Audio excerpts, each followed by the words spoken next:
Mes chers collègues, mesdames et messieurs, nous poursuivons notre cycle d'auditions dédié à la prostitution des mineurs. Nous accueillons aujourd'hui l'association Les Oubliés de la République, représentée par son délégué général, M. Arnaud Merle-Daubigné, et Mme Medina Jo et M. Théo Djamaï, j'espère que je n'ai pas écorché vos noms, qui ont accepté de partager avec nous leur témoignage. Je vous remercie bien entendu d'être présents avec nous aujourd'hui et d'avoir le courage de témoigner devant la représentation nationale.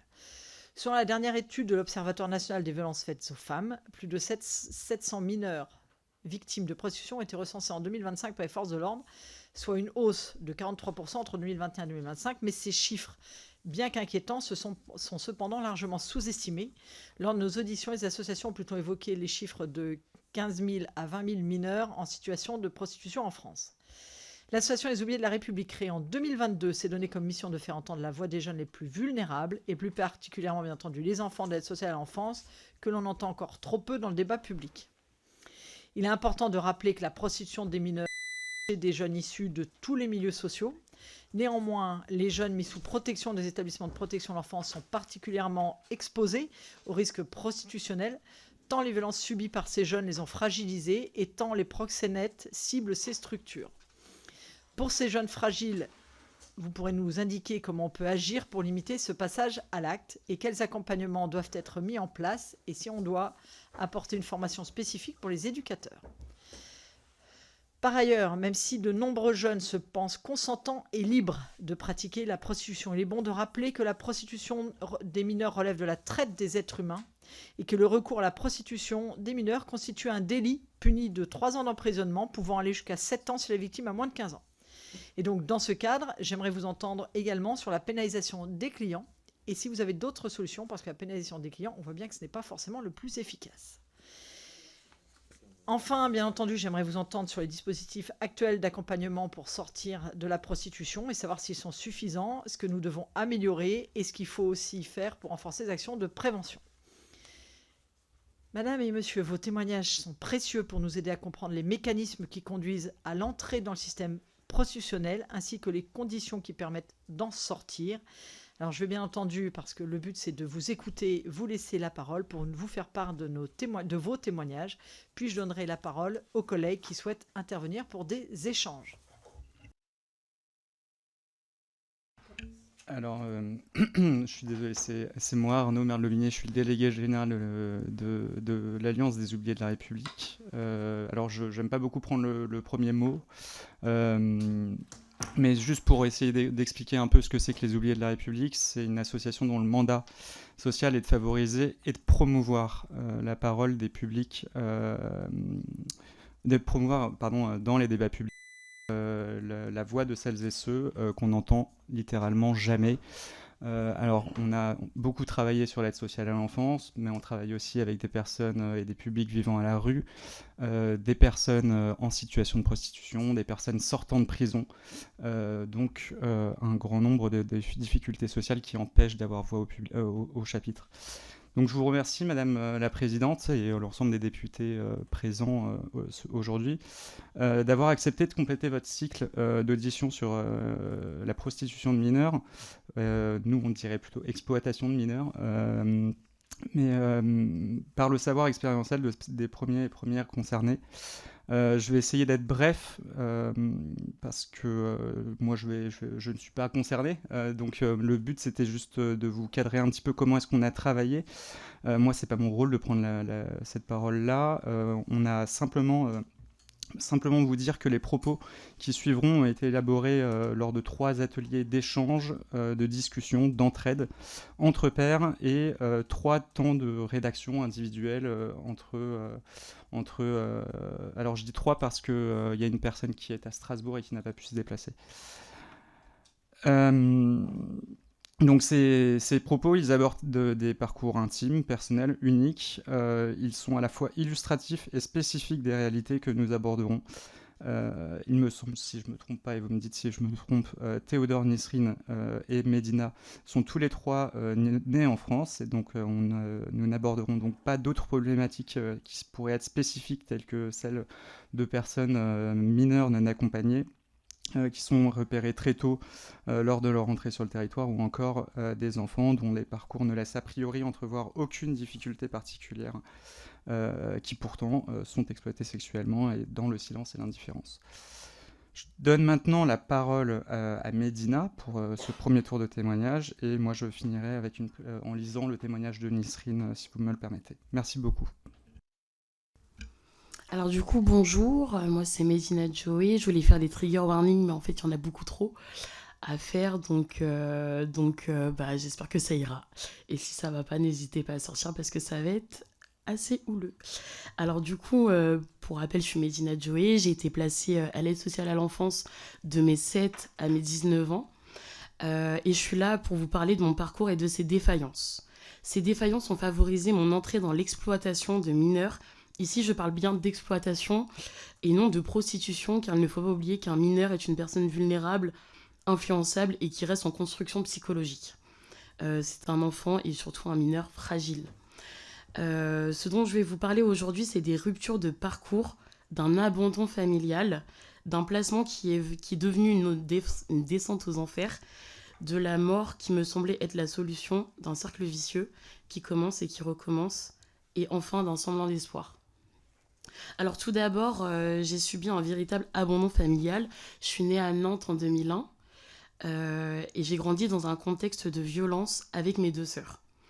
Ma mère était quelqu'un de très isolé, elle n'avait pas d'entourage, elle travaillait peu et ne sortait pas.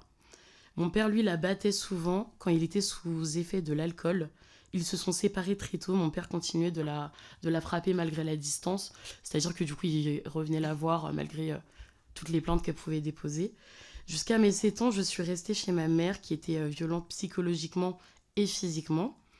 Je me souviens par exemple d'une fois où elle a tabassé ma sœur parce qu'en fait, nous on mangeait pas beaucoup à l'époque parce qu'elle avait pas de sous, elle avait pas d'argent.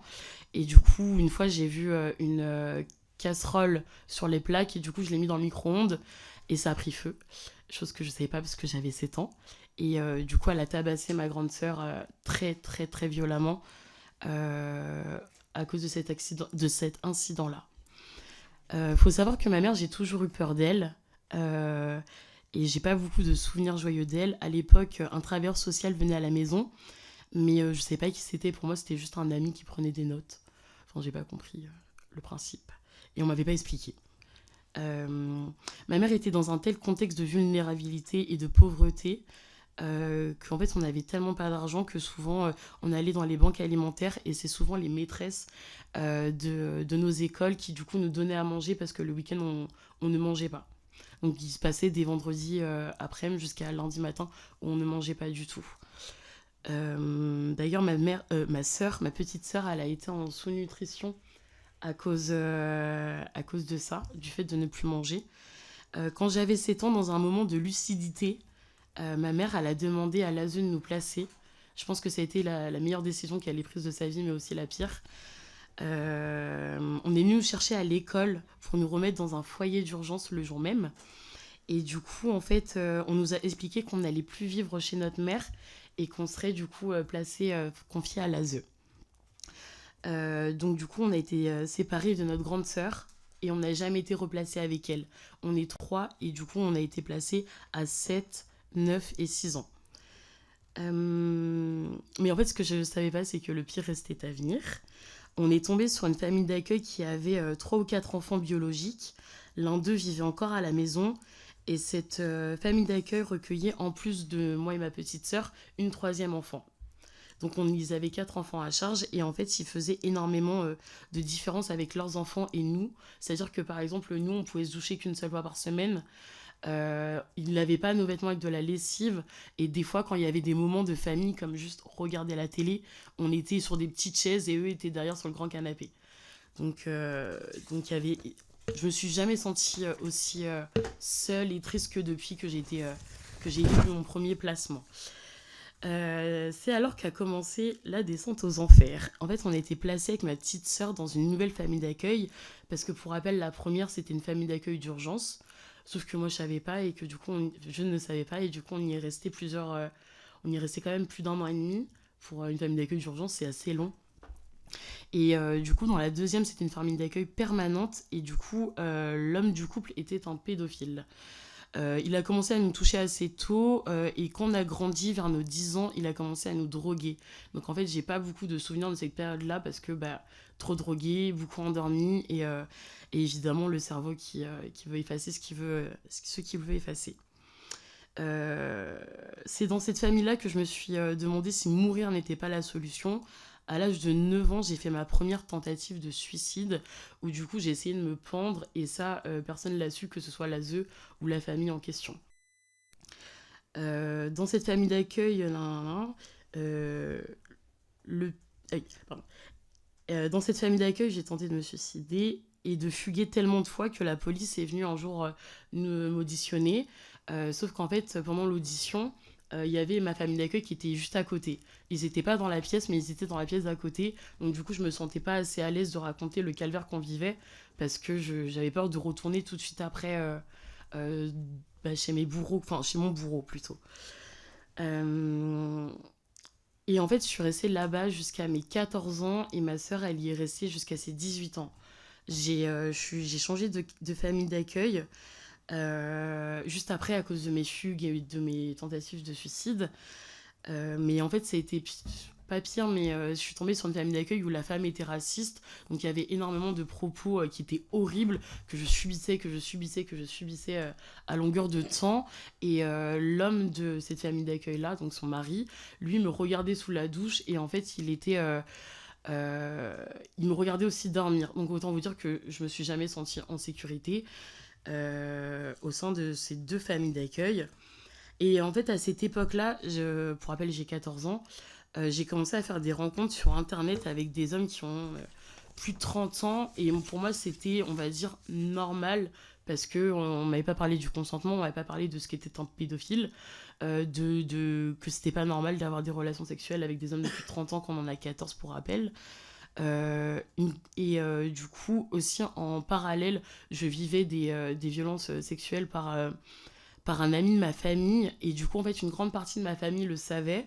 Je l'ai dit à une tante une fois et elle m'a dit de rien dire parce que cet homme-là repartirait en prison parce qu'il est déjà, il en est déjà sorti à cause de faits, de faits qui ont été similaires. Donc du coup, on m'a demandé de rien dire, donc chose que j'ai faite. Donc j'en ai pas parlé au foyer, j'en ai parlé à personne. Et j'ai continué à aller là-bas pour les vacances ou pour les week-ends. Comment ça s'appelle, médiatisés. Enfin, là, c'était plus médiatisé parce qu'il n'y avait plus d'assistants sociaux qui étaient là pour vérifier, mais c'était les week-ends chez ma mère. Du coup, je rencontrais des adultes sur Internet et contre des sacs, de la drogue. Et du coup, j'acceptais plein de trucs. J'avais pas forcément connaissance du consentement à l'époque. À 15 ans, j'ai quitté cette famille d'accueil-là pour aller dans un foyer. Et du coup, il y avait un jeune qui me touchait. Et en fait, je l'ai dit aux éducateurs qui ont totalement banalisé la chose en me disant « Mais non, mais il rigole ». C'est vrai qu'une main sur les seins, une main aux fesses, c'est rigoler. Donc du coup, je me suis totalement sentie, encore une fois, abandonnée par la protection de l'enfance.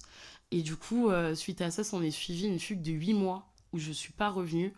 En fait, je sortais de boîte à 14 ans, pour rappel. Parce que comme je fuguais énormément, je ne savais pas où aller, je me disais c'est le seul lieu entre guillemets où je peux être safe. Donc je sortais beaucoup en boîte et du coup à une sortie de boîte j'ai rencontré un garçon qui est devenu mon copain, qui avait mon âge et du coup j'ai habité chez ses parents. Sauf que du coup cette relation était hyper toxique parce que du coup il me frappait, il me violait, il me séquestrait quand ses parents étaient pas là. C'était une relation tellement toxique qu'un soir j'ai décidé de me tuer. Donc j'ai voulu sauter par la fenêtre. Et du coup, il m'en a empêché. Et il m'a dit, en me promettant qu'il allait jamais recommencer. Et du coup, bêtement, je l'ai cru. À 15 ans, du coup, la ZEU, quand je reviens de ma fugue de 8 mois, j'ai plus de chambre, j'ai plus rien. Et du coup, il décide de m'envoyer dans une autre ville que Nantes. Et où, en fait, j'étais en colocation dans un appartement avec une fille qui avait à peu près 20-21 ans. Et moi, à cette époque-là, j'en avais 15. Ça s'est pas hyper bien passé, la cohabitation entre les deux. Je fuguais énormément encore. Et c'est là où j'ai rencontré, en fait, sans le savoir, un mec.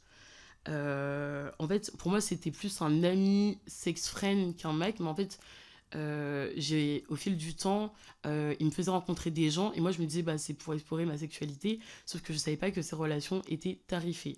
Et d'ailleurs, j'ai jamais vu la couleur de cet argent.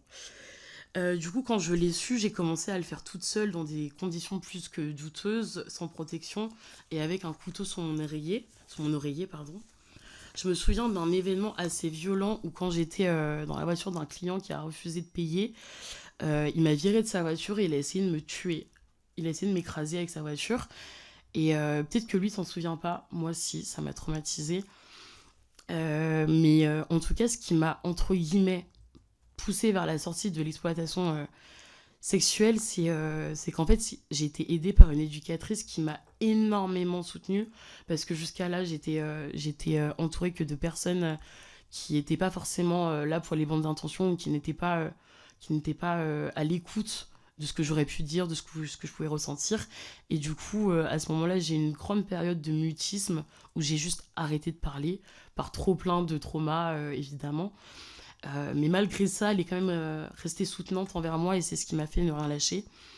Mais malgré ça, à 19 ans, je me suis retrouvée à la rue parce que mon foyer m'a mise dehors et que du coup, ils m'ont dit t'as qu'à aller chez ta mère. Oui, ma mère qui est violente. Donc j'y suis allée, elle m'a gardée 2 semaines et m'a virée. Donc du coup, je me suis retrouvée à la rue et la même année, j'ai perdu mon père qui est décédé. Et en fait, dans cette tragique histoire, j'ai eu un héritage, un petit héritage. J'ai pas de Lamborghini ou quoi. Je suis toujours aussi pauvre actuellement, mais ça, c'est notre histoire. Mais en tout cas, j'ai eu un héritage qui m'a permis de trouver un logement sur l'instant T, de pouvoir payer mes factures, d'anticiper les coûts de la vie et de pouvoir juste vivre décemment. Et du coup, j'ai aussi été accompagnée par 2 associations. Je ne sais pas si vous les connaissez. Il y a Repère 44. Il y a plein de repères à Paris aussi. Et il y a aussi la ressource. La ressource, c'est, je ne sais pas s'il y en a d'autres à Paris, mais en tout cas à Nantes, ils ont des logements d'urgence pour les jeunes qui sont à la rue et ils ont aussi des travailleurs sociaux qui du coup travaillent là-bas et peuvent nous rediriger si besoin. Donc du coup, ensuite après avoir retrouvé une stabilité, j'ai pu faire un service civique et devenir père aidante dans la protection de l'enfance au sein de Repère 44. Mais malgré le fait que j'ai eu un moment de répit, mon ex-fiancé, un jour, est venu défoncer ma porte et j'ai dû porter plainte et déménager d'urgence. Donc moi qui pensais être sortie de mes galères, pas du tout, parce que depuis, j'ai un stress post-traumatique, ce qui m'empêche actuellement de travailler. Et aujourd'hui, là, ma réalité, c'est quoi? Ma réalité, c'est qu'en fait, je touche 750 € d'AH, je ne peux pas payer mon loyer, je n'ai pas assez d'argent pour survivre. Donc évidemment, la question d'un retour vers la prostitution se pose en fait. Évidemment, j'essaie de prendre tous les services publics qui peuvent être mis à disposition, comme le CCAS, comme les banques alimentaires, comme tout ça, mais au bout d'un moment, on en a marre d'être pauvre et on n'en peut plus et on se dit mais c'est tellement facile, entre gros guillemets, de trouver de l'argent que pourquoi pas. Donc c'est une question qui voilà, se pose. Il faut savoir qu'aussi, j'ai plus la possibilité de payer un accompagnement psychologique. J'ai plus de psy en ce moment. J'avais commencé l'EMDR, ce qui marchait très bien. Mais là, actuellement, j'ai plus de 200 € d'impayés chez ma psy. Je peux pas me permettre de continuer les séances. Et du coup, pour finir...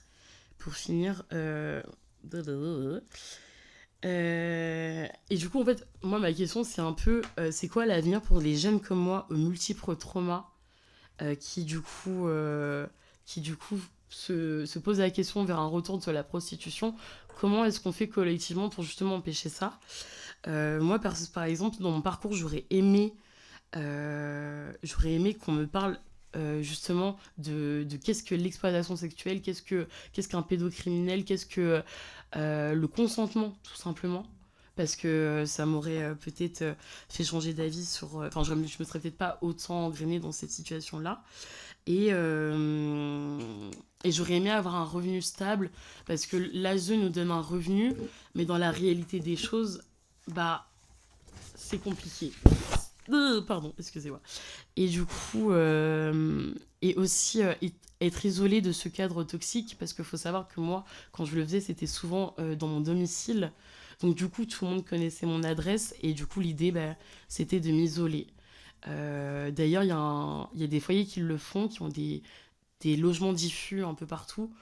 Et qui du coup je sais plus comment ça s'appelle, mais en fait il y a une association que j'avais rencontrée qui en fait ont des logements pour les jeunes femmes pour les jeunes adolescentes qui se prostituent, et c'est un lieu où personne ne connaît l'adresse à part les jeunes et les éducateurs, et du coup c'est des éducs qui viennent et qui savent qu'elles peuvent repartir à tout moment, mais au moins elles ont des pauses et elles sont en sécurité le temps d'un moment. Et pour finir, désolé c'est long, et pour finir, du coup, ceci était mon parcours, mais aussi celui de milliers d'autres. Ce ne sont pas des cas isolés, ayant en tête que ces jeunes sont juste délaissés, maltraités et trop souvent oubliés. Merci. Merci à vous. Je passe la parole à Théo. Ça va ou pas? Oui, ça va. Allez, on y va. Alors, on fait un... Allez-y. Merci. Du coup, je vais vous lire le témoignage d'une personne qui s'appelle Nisrine Tuna et qui est à Strasbourg et qui s'excuse, elle ne peut pas venir en personne. Je m'appelle Nisrine Tuna, j'ai 20 ans. J'ai été confiée à l'aide sociale à l'enfance à l'âge de mes 16 ans et je suis encore aujourd'hui en contrat jeune majeur. Je suis membre du comité de vigilance des enfants placés, bénévole au mouvement du Nid, et je poursuis actuellement ma 2e année de formation de moniteur éducateur. Mon intervention de ce jour porte sur l'exploitation sexuelle de mineurs. Je regrette que le nom du cycle d'audition auquel nous participons est relatif à la prostitution de mineurs. Une partie des jeunes dont nous parlons sont issus de l'aide sociale à l'enfance. Les faits soulignent que les mineurs placés constituent une cible privilégiée pour les réseaux de proxénètes, car ils cumulent, comme moi, une vulnérabilité, rupture familiale et un manque de protection. La prostitution, par définition, c'est l'échange d'actes sexuels contre une rémunération ou un avantage. Mais dans cette définition, où est le mot victime ? Employer le terme de prostitution de mineurs laisse entendre, même inconsciemment, une part de choix, comme si ces enfants avaient volontairement décidé d'entrer dans ce système. Parler de prostitution de mineurs invisibilise leur vulnérabilité, et c'est de cela dont nous allons parler. 15 000. 15 000, c'est le nombre estimé de mineurs qui se prostituent, et ce chiffre a doublé en 8 ans. Mais ce sont des enfants exploités, piégés, utilisés, abusés. Et c'est bien ainsi que nous devons les nommer, comme des victimes, pas comme des acteurs d'une pratique. Les rapports ne vous racontent pas cela. Ils vous racontent une ambiguïté dangereuse qui fait peser sur ces enfants une responsabilité qui n'est pas la leur. C'est celle de réseaux organisés et pensés pour réduire au silence les victimes. Aujourd'hui, je ne souhaite pas seulement vous parler de chiffres, je veux vous parler de notre responsabilité en tant que société, professionnels du social, du médical, de la justice, mais aussi en tant que citoyen et également travailler en réseau. Et je vais le faire à travers la réalité plus intime d'une vie, la mienne, car j'espère qu'elle illustrera les 15 000 autres qui, dans vos rapports, ne restent que des chiffres. Mon placement est arrivé après de nombreux signalements. J'ai été partie élevée par ma grand-mère, entourée de mes oncles, car mes parents, soucieux de ma scolarité, étaient occupés par leur travail. À l'âge de 13 ans, j'ai subi un viol. C'est là que mes premières fugues ont commencé. J'allais dormir chez des copines. Très vite, les gens le savaient et commençaient à me contacter sur les réseaux sociaux. C'est comme ça que j'ai rencontré ce garçon. Au début, il se faisait passer pour mon petit copain. Je me suis très vite attaché à lui. J'étais seul et perdu, surtout en manque de repères, alors je vivais à droite, à gauche, chez des copines. Il m'a proposé de m'héberger. Je pensais naïvement que c'était un endroit sûr, un refuge. Très rapidement, il m'a fait comprendre que ce service n'était pas gratuit. Il a commencé à me présenter cette situation comme une opportunité, que tout ce que je devais faire, c'était un travail. C'était une pression douce mais constante qui transformait ma survie en une illusion de liberté. Mais ce n'était pas un choix libre. En racontant cela, je veux que l'on comprenne combien il est facile pour des réseaux d'exploitation de repérer et de manipuler des jeunes vulnérables. Ce n'est jamais du consentement, c'est de la tromperie et de l'exploitation. Une première tentative de m'extraire du réseau a été un échec. J'ai été placé 1 mois au foyer, mais je fuguais presque tous les soirs. Je voulais rejoindre mon proxénète. J'avais l'impression que c'était la seule personne pour qui je comptais. J'étais totalement sous emprise. Il était à la fois la personne qui me faisait pleurer et celle qui me consolait. Celle qui me faisait vivre l'enfer, mais la seule aussi qui me faisait tenir. Je me souviens de certains moments où j'étais avec lui, en voiture, et je voyais des jeunes filles de mon âge avec leurs sacs sortir de l'école. Je les enviais presque. J'aurais tellement voulu mener une vie d'adolescente normale, banale. Mais je n'avais plus aucun contact, il m'avait isolé de tout. Je vous passe les détails de cet mois très douloureux. La fin est arrivée un soir. J'ai surpris une conversation téléphonique de mon proxénète. Il était en train de négocier pour me vendre à un autre réseau. C'est là que mon instinct de survie a pris le dessus. J'ai réussi à m'échapper, à appeler le commissariat. Ils sont venus me chercher. Je vous ai dit que je vous parlerai de notre responsabilité collective à être également travaillée en réseau. Si les réseaux d'exploitation détruisent les vies, alors nos réseaux de protection doivent, eux, contribuer à les reconstruire. Mais encore beaucoup reste à faire. Mon parcours en est l'illustration à tous les niveaux. Au niveau des soins et de l'accompagnement social, mon cas est marqué de rupture et de négligence. Par exemple, durant une de mes périodes de fugue, qui a duré plus de 6 mois, j'étais officiellement en disparition inquiétante. Et pourtant, j'ai pu me rendre à l'hôpital pour un problème intime. J'avais 16 ans. Je consultais pour des problèmes gynécologiques et personne ne s'est interrogé. Ce passage aux urgences aurait dû être une alerte, mais rien n'a été vu, rien n'a été déclenché. Mon expérience policière a été également traumatique. Un jour, des policiers entrent brusquement dans un appartement suite à des signalements. Pour moi, jeune fille de 16 ans, cette irruption a été violente. J'ai été en état de panique et au lieu d'être protégé, j'ai été placé en garde à vue. Face à 3 policiers, l'audition a été déjà impressionnante, mais ce qui m'a le plus marqué, ce sont certaines paroles.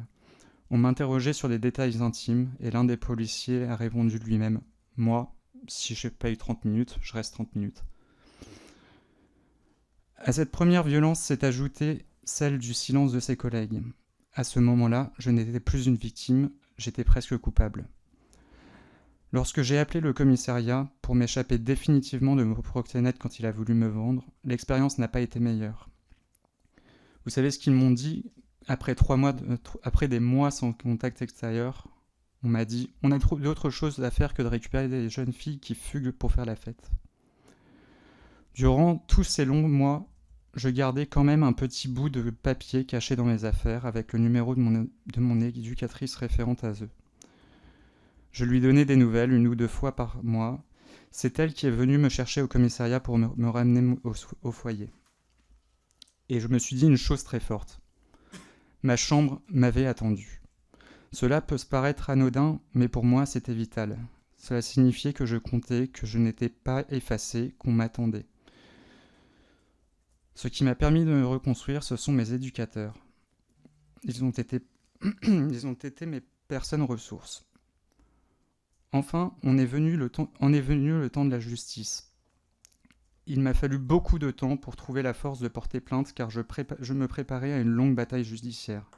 Plusieurs auditions, parfois vécues comme des épreuves, avec le sentiment d'être jugé plus que soutenu, et des erreurs judiciaires qui ont fait que je n'ai pas été convoqué à mon propre procès car ils se sont trompés d'adresse, comme si ma voix ne comptait pas. Je veux aussi dire quelque chose d'essentiel sur la justice. Pour la victime, souvent, c'est le silence.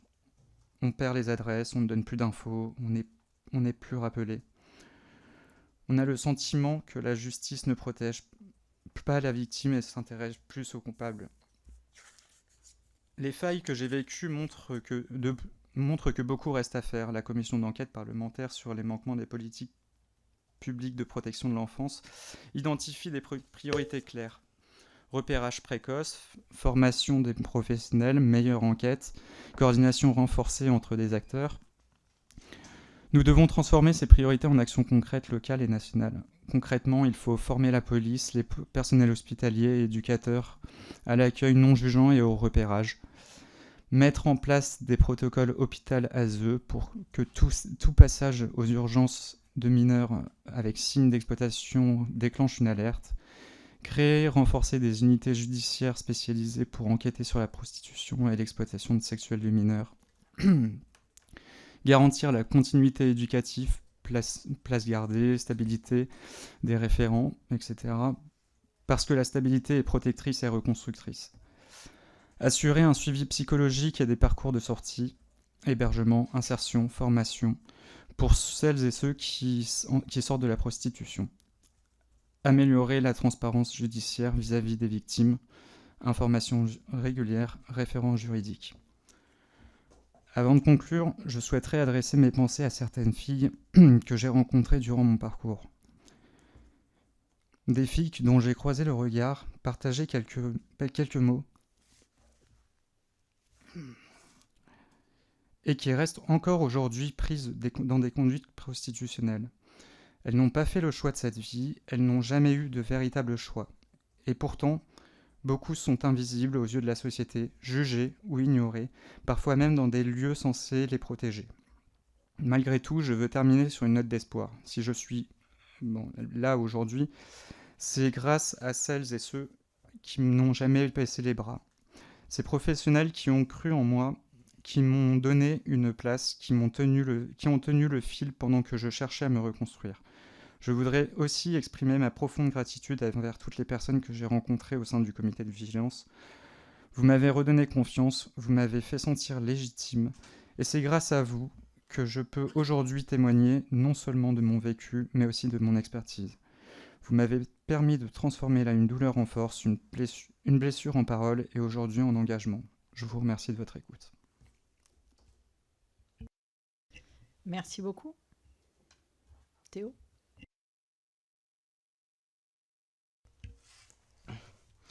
Mesdames et messieurs les députés, bonjour.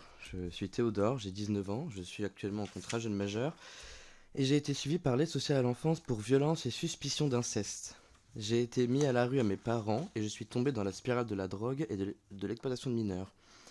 Aujourd'hui, je vais vous parler des causes et des mécanismes qui m'ont poussé de l'autre côté des frontières marchandes du système économique. Ces expériences, vous vous en doutez, ne sont pas sans conséquences sur mon état psychologique actuel, mes relations sociales et mes expériences professionnelles. J'ai commencé à me prostituer à 16 ans. À cette époque, ma situation familiale se dégradait de jour en jour.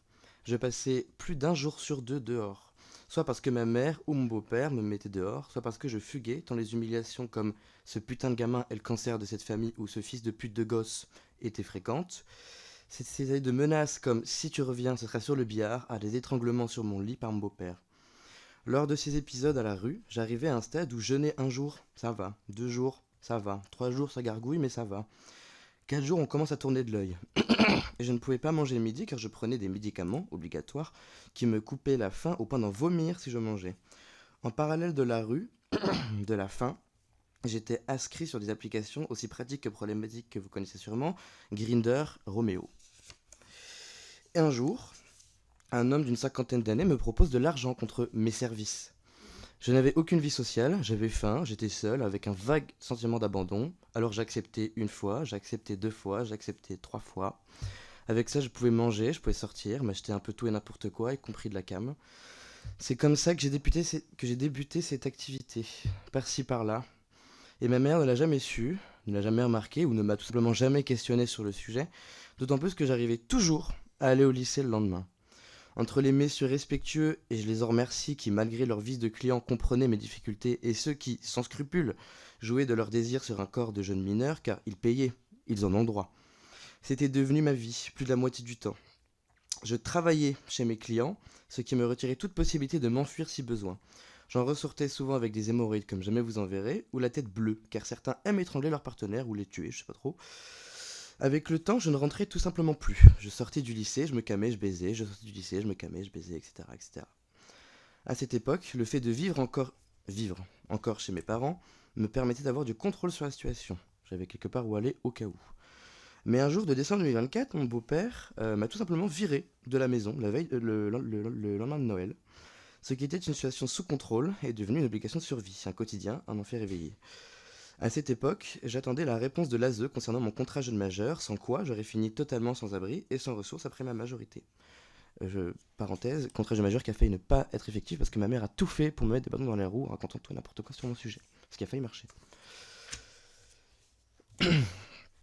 À 2 reprises, j'ai failli me faire maquer quand des hommes gentils me payaient sans même me toucher ou me donner de l'attention ou quoi, jusqu'à ce qu'ils demandent remboursement. Là, le risque, c'est de se faire suivre, frapper ou droguer de force. J'ai toujours réussi à échapper à ça. Dieu merci, je n'ose imaginer ce qui me serait arrivé si j'avais été sans papier. Dans tout ce chaos, l'ASE m'appelle enfin quelques jours avant ma majorité. Le 22 février 2025, je suis majeur. Elle me confirme mon contrat, mon allocation et mon logement. Imaginez la lueur d'espoir d'avoir une vie normale. Mais 400 € pour manger, avoir des loisirs, un minimum, ou répondre à un quelconque confort matériel n'est pas suffisant. Alors j'ai continué à me prostituer, à me droguer. Le tout s'est arrêté définitivement le 9 août 2025. J'ai décidé de venir à Paris, tête baissée, sans rien, seulement avec l'objectif de changer de vie, changer d'identité et retrouver un anonymat. Sans drogue, sans alcool, sans prostitution, et étonnamment, vous savez quoi, je l'ai fait. Mais mon parcours personnel n'est pas complètement illustratif. Si on décortique les causes et les déterminismes sociaux, on comprend très vite que des gens sombrent dans la spirale et n'en sortent plus. Tout d'abord, il faut se souvenir que selon l'UNODC, l'exploitation sexuelle représente 79% du trafic des êtres humains et que ce sont principalement des adolescents et des adolescentes qui sont utilisés à des fins prostitutionnelles ou de production pornographique infantile. Ces adolescents et adolescentes sont généralement vendus dans d'autres pays et voyagent sous de faux papiers d'identité. Mais si je ne viens pas d'ailleurs, ou été victime de traite humaine, à proprement parler, ce qui nous relie, ce sont nos déterminismes sociaux qui sont les mêmes que pour ces adolescents dont nous parle l'UNODC. L'isolement social et la nécessité matérielle, c'est le premier vecteur qui pousse un individu à se retrancher dans des secteurs souvent peu recommandables tels que la prostitution, le deal, le vol. Quand on n'a rien, on survit avec ce qu'on a. Avec une famille violente qu'on fuit, qui nous prive de ressources et de toit, on a rarement plus qu'un sac à dos et quelques fringues. Si moi j'avais un vieux téléphone et une application, Grindr et Romeo, que vous connaissez sûrement donc, et mineur ou non, j'avais besoin de trouver des solutions, donc j'ai fait avec ce que j'avais, avec mes vices et mes atouts. J'étais jeune, j'étais beau, j'ai dû apprendre à m'en sortir et profiter de ses avantages. La précarité pousse les gens dans leur retranchement.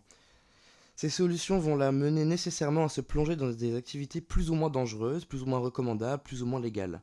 Personnellement, j'ai été lâché trop vite et tôt dans la jungle de cette société. Je n'ai pas appris à trouver un travail, ni à gérer un budget, ni à gérer un appart, ni à gérer des ressources, ni à gérer les administrations. Et Dieu sait à quel point elles sont compliquées. Et quand je me suis fait licencier à 3 ou 4 reprises, qui plus est pour raisons économiques, il a fallu 6 mois pour que la CAF me débloque des aides. Par contre, il n'a fallu que 2 semaines pour que la CAF me demande des trop perçus qu'elle a versés à mon foyer et non à moi, qui plus est. Je n'avais personne pour se rendre compte de ma situation. Mes parents, c'était pire que de parler à un mur de glace. Tous les jours, j'arrivais à aller au lycée, personne ne se posait de questions, personne ne disait quoi que ce soit, et l'ASE 54, donc de Meurthe-et-Moselle, m'a enfoncé davantage en ne me protégeant pas, pire, n'a pas jugé utile de me placer malgré un cadre maltraitant et des repères inexistants. C'est sans doute un élément commun à tout mineur qui tombe dans l'exploitation de mineurs, le manque de repères et un cadre maltraitant. J'aurais dû être placé. J'aurais dû être placé. Les violences conjugales et 2 signalements pour inceste, 3 signalements pour violences psychologiques, physiques et violences conjugales auraient dû suffire pour me placer. J'avais des tendances à l'automutilation car j'avais besoin de déplacer la douleur du psychologique au physique. Un jour, je m'étais découpé de la tête aux pieds avant d'essayer de me pendre à mon armoire avec ma propre écharpe. Ma mère est montée, m'a vu, savait très bien ce qui se passait. La seule chose que cette bouffonne a su me répondre, c'est « Viens, c'est raclette ». J'étais responsable de tous ces maux. La dyslexie de ma sœur, c'était moi. Sa dépression postpartum, c'était moi. Et lorsque j'essayais d'en parler, ça finissait avec des bleus ou des idées noires plein la tête. Un sac à dos contenant quelques fringues, une couverture si j'avais de la chance, et c'est tout. Enfermé dans ce mécanisme, on n'a plus aucune capacité à parler. Un peu comme les femmes battues. Elles vivent dedans, mais elles ne parlent jamais. On fait tout pour leur faire croire que c'est normal. Cette maltraitance a détruit tous mes repères. On ne m'a jamais appris le consentement, à accepter ou refuser quoi que ce soit qui soit fait sur mon corps. Les coups, les blessures, les potentiels incestes. J'ai toujours eu la sensation que c'était normal. J'ai appris très très tard que j'avais le droit de dire non et que les autres aussi. Le déni du département et son absence de protection n'ont pas créé les meilleurs repères. Il n'a jamais réagi autrement qu'en me foutant des assistants sociaux sur le dos. En vain, sans résultat. C'est certainement parce que mes parents ont l'art et la manière de s'innocenter et se dorer la façade. Quand ça allait trop loin et que ça mettait en danger leur réputation, ils ne mettaient plus des coups physiques mais des coups psychologiques qui, croyez-moi, sont bien plus violents. Tout ce dont je vous parle, c'est un cercle vicieux qui la précarité et l'isolement fabriquent des illusions de grandeur et de liberté. On est vulnérable. Disons-le, quand on est dans la rue, la prostitution, c'est la sensation de ne pas être coupé du monde, coupé de la réalité, coupé de la normalité. C'est tenter l'espace d'un instant d'avoir un moment de vie à peu près normal, comme tout le monde. C'est même nourrir des espoirs de liberté et d'élévation sociale. Quand je me prostituais, j'avais des clients basiques, mais j'avais aussi des clients assez exceptionnels. Dans le tas, j'avais des politicards, certains sont vos collègues à l'hémicycle. D'ailleurs, qui, au-delà de me prostituer, me proposaient un travail d'escorte. Ça fait joli. Donc ça m'est arrivé parfois de simplement participer à des fêtes ou des repas, des activités, des ébats entre personnalités que vous connaissez sûrement. Ils m'ont fait entrevoir et intégrer un monde duquel j'étais exclu, puis qui m'a ensuite intégré. On ne se rend pas compte que parmi ceux qui prétendent lutter contre la pauvreté et l'exclusion, il y en a plein qui en parallèle en profitent et s'arrangent pour le maintenir en place. Alors dans ce calvaire, soyons clairvoyants. La personne qui se prostitue hors réseau peut retrouver une reconnaissance dans un talent et qui est synonyme d'un revenu. C'est donc la possibilité de se dire qu'on vaut quelque chose et qu'on peut soi-même s'en sortir. Cela peut être dans la prostitution, le deal, le vol. Ainsi, les déterminismes sociaux sont lourds. Quand les pieds sont au bord du gouffre social, on ne peut s'étonner d'un recours à l'économie parallèle et reprocher aux exclus du système économique et social d'aller vers un système qui les accepte plus, qui les intègre plus, qui les élève plus, et leur promet et accorde monts et merveilles. En effet, parfois le monde normal se trouve être bien plus sauvage et bien plus violent que le monde parallèle. On y trouve une forme de solidarité. Entre escortes, on se connaît, entre dealos, on se connaît, dans la rue, on se connaît. Pourtant, c'est là que se matérialisent les inégalités. C'est là que deux mondes se croisent et se connaissent entre les personnes importantes et les serves. Nier ces réalités-là, c'est refuser d'admettre les déterminismes sociaux de notre société et par conséquent nos responsabilités collectives. C'est refuser de faire avancer les choses afin que cela ne se reproduise pas. Il faut tout faire pour éviter ces situations. Elles laissent des marques indélébiles. Ces parcours, comme pour beaucoup, dans mon cas, m'ont poussé vers la prostitution par manque de choix et il y a des conséquences. Une peur de l'abandon permanente qui me rend hypersensible au moindre changement de ton, au moindre changement de comportement, de regard, au moindre clignement d'yeux. Avec mon ex-copain, par exemple, c'était des peurs paniques à chaque fois qu'il allait voir ses amis ou qu'il était un peu plus froid que d'habitude. C'est pas gravissime, mais ça reste une conséquence. J'ai aussi développé une méfiance chronique à l'égard des gens et aux ressentis et intentions que je leur prête. Cela me transforme en la méchante copine, un peu agressive, sarcastique, souvent ça casse les relations. Aujourd'hui, pour moi, tout le monde est potentiellement méchant, dangereux et doté de mauvaises intentions. Y compris vous. Désorientation vis-à-vis de la vie intime et affective, ça en fait partie. Je reconstruis petit à petit ma notion de la sexualité qui était complètement biaisée. Aujourd'hui, j'ai continuellement la crainte d'être forcé ou de forcer. Je suis hyper vigilant, je ne me vois pas avoir un rapport sexuel sain, serein et normal. Enfin, et la séquelle la plus intense est de ne pas arriver à dire non. Mon parcours me pousse à tout accepter, quand bien même je n'en ai guère l'envie. Tant que je vois que ça fait plaisir à l'autre, je le fais, je me tais, car mon plaisir à moi, maintenant, a moins d'importance à mes yeux que celui de l'autre. Je recherche continuellement l'approbation et à contenter.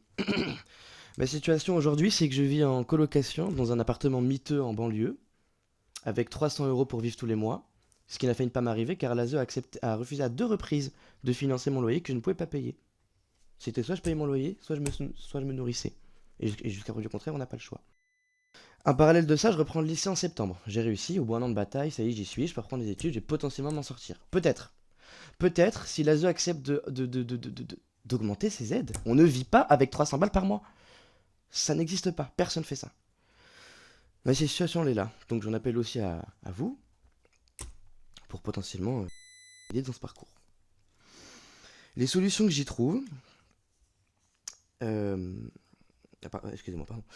Alors, si la non-protection des mineurs peut mener à les exploiter et finalement les briser, il y a selon moi des solutions pour soigner à la racine qui sont indispensables. Premièrement, ça paraît bête, mais fusionner les 115 et les CHRS. 115 et CHRS, ça va pour tout le monde? Ok. Euh, Renforcer l'accompagnement des mineurs isolés. ASE, pupilles de l'État, issus de l'immigration. Parce que aussi compte. Plus de travailleurs sociaux et les former aux mécanismes psychologiques et mentaux. Signalement et EMO égale une procédure. C'est indispensable d'aller au bout de chaque procédure. Un signalement doit mener à une EMO, c'est-à-dire un suivi d'un éducateur ou d'un référent ASE qui vient enquêter réellement sur le terrain pour être sûr de ce qui se passe. Parce que souvent, ça va être un éducateur, enfin, oui, une assistante sociale qui va venir prendre le café, discuter, voir si la daronne ou le daron parle bien. Et si tout est carré, au bout de 2h30, c'est bouclé et plus personne. C'est ça un signalement maintenant. Démultiplier les moyens d'enquête. L'exemple que j'ai sous la main, c'est que quand il y a eu un signalement pour moi, donc pour violence psychologique, une nouvelle femme de ménage est apparue dans mon lycée et me posait beaucoup de questions. J'ai appris par la suite que c'était donc une travailleuse sociale, faire un peu agent secret pour formation, ce qu'elle n'a pas réussi à avoir parce que j'ai compris très vite ce qui se passait, c'était pas la première et c'était pas la dernière non plus. Apporter une vraie aide sociale et psychologique, thérapeutique aux parents et aux enfants sur demande et ou dès la première information préoccupante, une IP, et ce avec des vrais spécialistes dans le domaine. Dans les foyers, évaluation de l'état des foyers, pas de chambre mixte et chambre unique pour chaque gamin. Accès à des activités diverses et variées pour les jeunes placés. Mettre en place un système qui permet de réduire le nombre d'enfants sous responsabilité d'un éduc et ainsi permettre un attachement un tant soit peu affectif, ce qui crée un repère chez l'enfant. Aujourd'hui, les chiffres qu'on a, c'est 10 à 15 gamins par éducateur. Imaginez si une mère isolée avait 15 enfants. Évaluation et suivi psychologique et psychiatrique des travailleurs sociaux. Parce qu'il y en a, ils sont malades. Hein. Et enquête surprise régulière dans les foyers et les familles d'accueil. Les enquêteurs doivent être des travailleurs indépendants, des travailleurs sociaux. On veut pas d'IGPN. Des flics qui enquêtent sur des flics, ça marche pas. Là, c'est pareil. RSA accessible dès 16 ans, au lieu de 25 ans. RSA dire auquel j'ai pas accès, ce qui met dans un lac de merde sans fond. Création de lieux d'hébergement spécialisés qui assurent la protection, l'accompagnement social, sanitaire et psychologique. Avec taux d'occupation plus faible, répartition équitable des gamins dans les foyers, assurer la stabilité et la qualification des encadrants et réévaluer très régulièrement ces mêmes encadrants. Réouvrir des maisons closes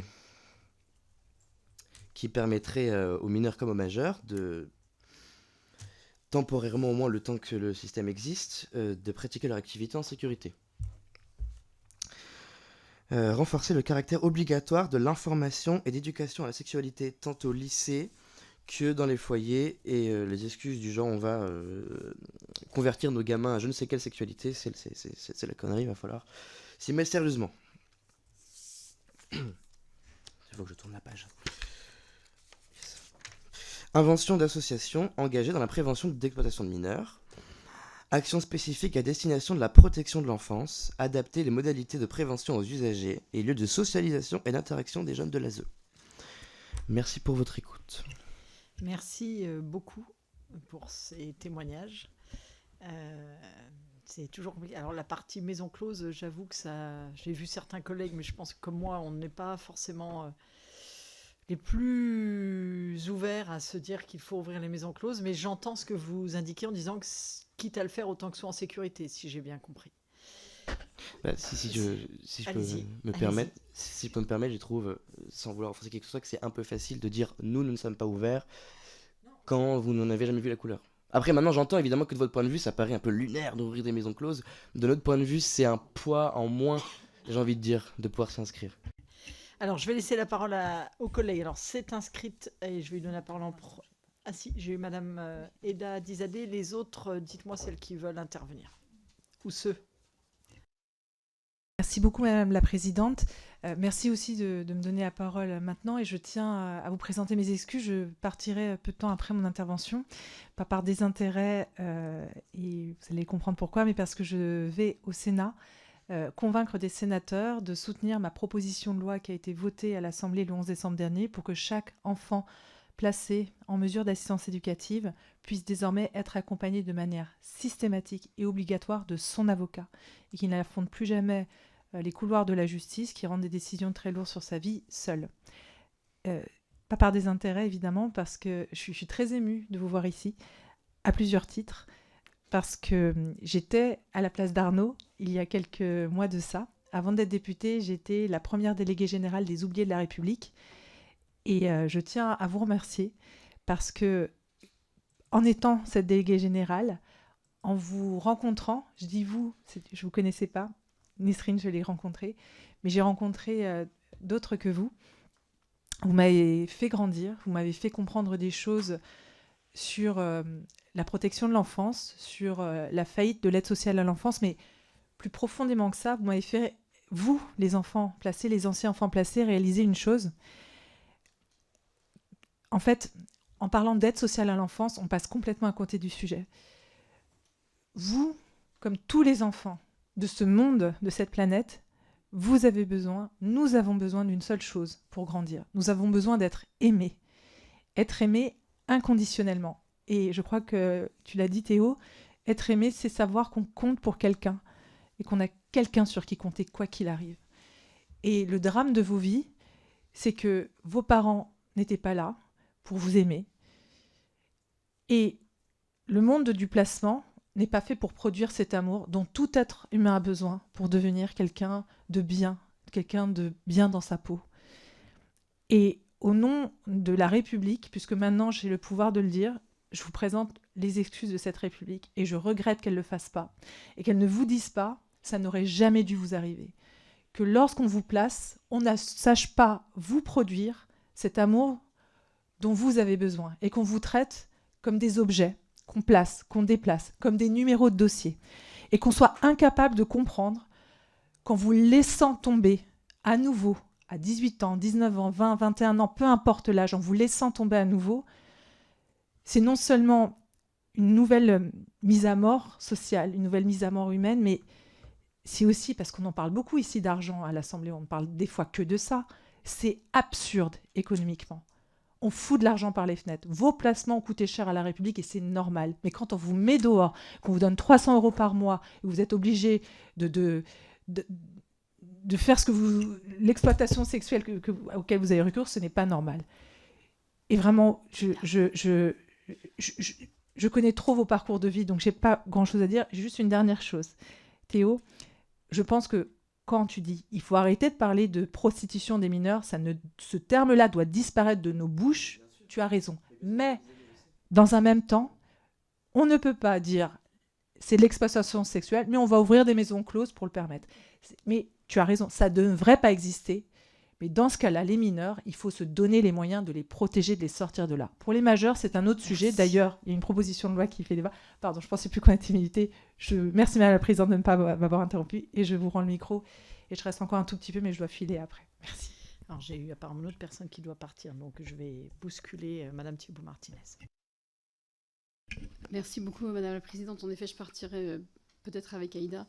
Déjà, je voudrais vraiment vous remercier pour vos témoignages, puisque au-delà du témoignage, ça reflète des parcours qui, je pense, vous l'avez dit de multiples façons, sont extrêmement compliqués, particulièrement douloureux. Et je pense que, compte tenu du fait que vous êtes relativement jeune, c'est pas du tout évident à la fois de raconter ça et en même temps, c'est pas évident d'avoir le recul que vous avez. Et je voulais vous remercier pour l'appréciation et l'analyse que vous faites de vos parcours respectifs et comment vous nous apportez des propositions, des remarques sur le système tel qu'il existe. Je vais pas redire ce qu'a dit Aïda. Moi, je voudrais faire intervenir par rapport à votre proposition sur les maisons closes. Alors, du coup, j'interviens là. Je suis même pas membre de la délégation droits des femmes et je remercie la présidente Des enfants, pardon. Je suis à la délégation droits des femmes. Je remercie la présidente de me donner la parole, puisque je crois que ce n'était pas forcément possible, ou en tout cas évident. Je suis présidente du groupe d'études prostitution, puisqu'on a un groupe d'études prostitution à l'Assemblée nationale. Et moi, je fais partie de ces féministes qu'on dit abolitionnistes. Donc, c'est-à-dire que moi, je soutiens la loi française de 2016 qui empêche l'achat d'actes sexuels. Moi, je ne considère pas que notre loi, elle n'est pas bonne. Je pense qu'elle est très mal appliquée et qu'il n'y a pas de moyens pour la mettre en place. Est-ce que vous témoignez sur les possibilités qui sont offertes par notre société de recourir à la prostitution des mineurs ? À titre personnel, ça me terrifie. En tant que députée, je trouve ça absolument scandaleux. Nous avons des textes, nous avons des possibilités, nous avons probablement des moyens qui sont insuffisants et nous ne faisons pas grand-chose. Je viens de Seine-et-Marne. Je pense que chaque semaine dans mon département, je découvre 1 à 2 affaires de prostitution de mineurs. Et quand je réfléchis un instant sur ce que fait la puissance publique, je dois constater qu'elle ne fait rien. Ou si peu que nous nous trouvons avec des témoignages comme les vôtres. D'une certaine façon, je pense en effet qu'elle entretient ça. Et pour répondre, je ne veux pas faire la polémique et je ne voudrais pas que le débat tourne autour de ça. Sur les maisons closes, je voudrais juste donner l'exemple de l'Allemagne. Il y a une vingtaine d'années, l'Allemagne a réouvert les maisons closes. Donc ils sont rentrés dans une démarche de réglementarisation de la prostitution. Résultat des courses, ils ont une explosion du nombre de personnes qui sont dans des maisons closes. Il n'y a jamais eu autant de féminicides parce que ce sont essentiellement des femmes qui se prostituent. Il y a un petit peu d'hommes. Ce sont quasiment à 100% des clients hommes, bien sûr. Il y a une explosion des féminicides, des femmes qui sont assassinées par des clients lors de rapports sexuels. Votre propre témoignage sur l'étranglement. L'étranglement, en ce moment, dans les relations sexuelles, c'est une mode. Et l'année dernière, il y a plus de la moitié des prostituées qui sont décédées à Berlin qui sont mortes d'étranglement. Oui, dans les maisons closes. Je ne parle pas de femmes dans les rues, etc. Et ce que je veux dire, c'est que dire il faut ouvrir des maisons closes, c'est se donner l'illusion que grâce à ça, on va protéger des personnes qui, de fait, sont mises par nature et intrinsèquement dans un système d'extrême violence où elles sont en situation de domination. Voilà, je ne vais pas aller plus loin. Merci beaucoup. Merci. Je crois que... Et après, qui inscrivez-vous ? Pardon. C'était vraiment c'est rouge. Effectivement, quand vous dites que les pouvoirs publics ne font rien, j'ai l'impression que non seulement les pouvoirs publics ne font rien, mais en plus, j'ai tendance à croire qu'ils y participent. Et j'ai même tendance à croire parfois que, volontairement ou involontairement, vous enfoncez des déterminismes qui nous poussent à aller vers là. Je pense au budget qui est passé récemment. Et j'ai beaucoup suivi vos travaux, Madame Alizadeh. Et mon cœur s'est arrêté quand vous êtes abstenu. Du budget.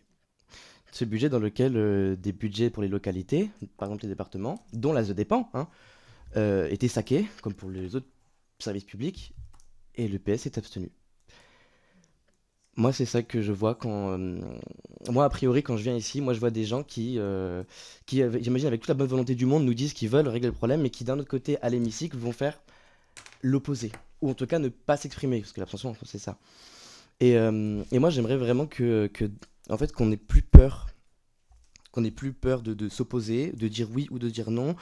Qu'on ait plus cette manie de dire qu'il nous faut trouver un équilibre, qu'il faut négocier, etc. Il faut certes, mais il y a des sujets sur lesquels on ne négocie pas. Sur celui-là, on ne négocie pas. Ensuite, après c'est mon avis, mais...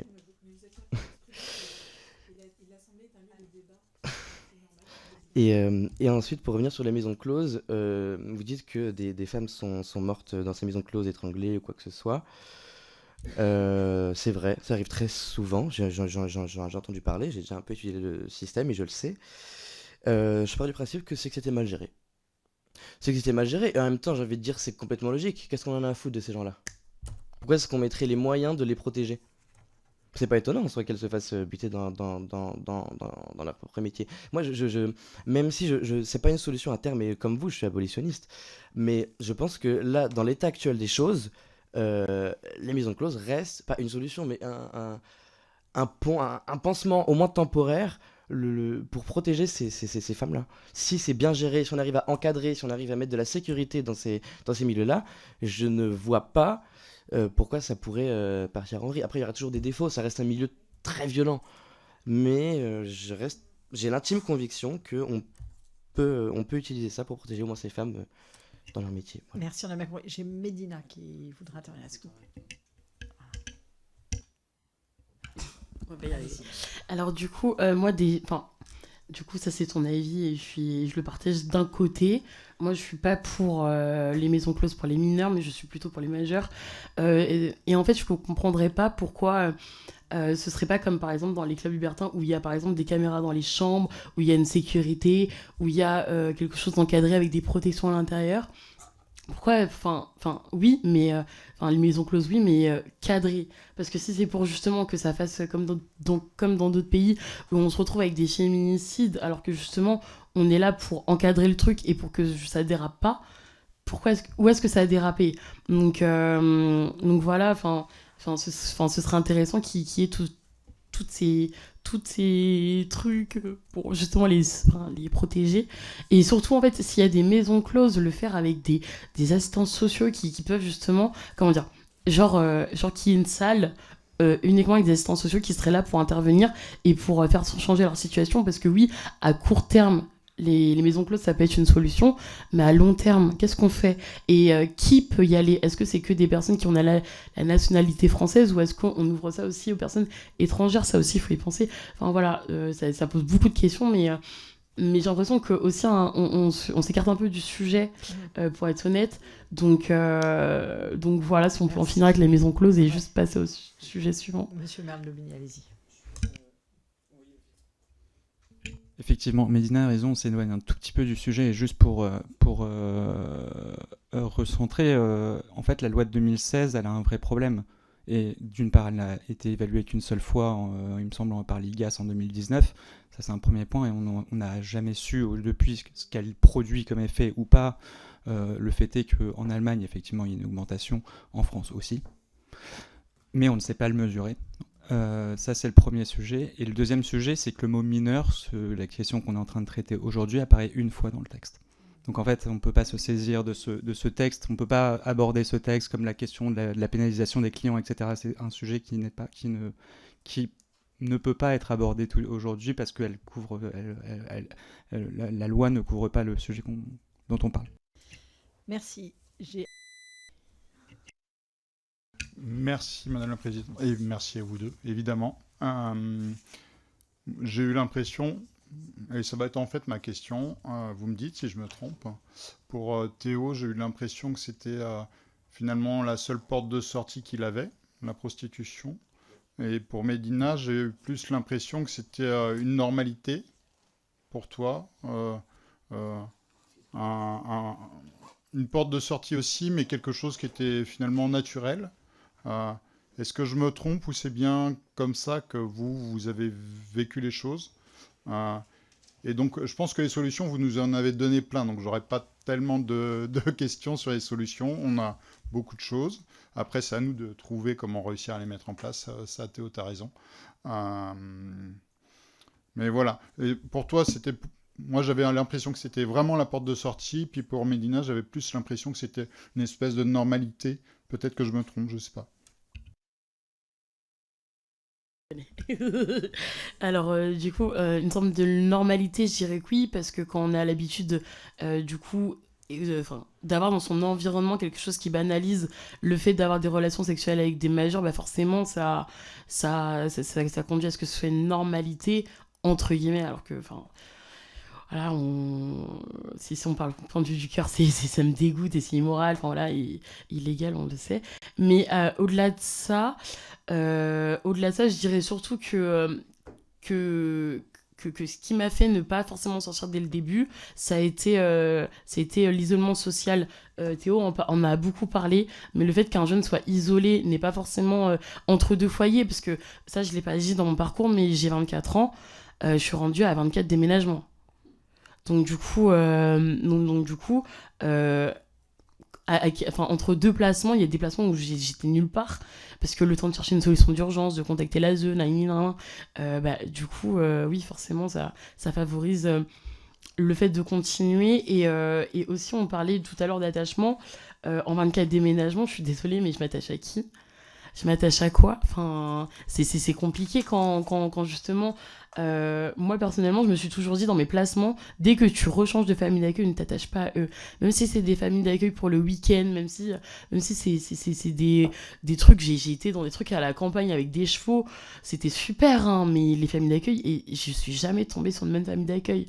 Enfin, il y en a même une qui nous brûlait la peau avec des crèmes pour justement nous blanchir la peau, parce qu'elle comprenait pas, elle était noire, mais elle comprenait pas à quel point on était noir et à quel point pour moi c'était normal, enfin je suis noire c'est normal, mais pour elle c'était immonde d'être noire, et du coup elle nous blanchissait la peau, et du coup quand on nous dit aujourd'hui, par exemple, faut faire avancer les choses, je suis d'accord, mais venez, on le fait concrètement, parce que c'est bien beau de dire on va faire changer les choses, éducateurs parce que moi je suis père aidante et du coup je donne des cours des fois à des éducateurs spécialisés.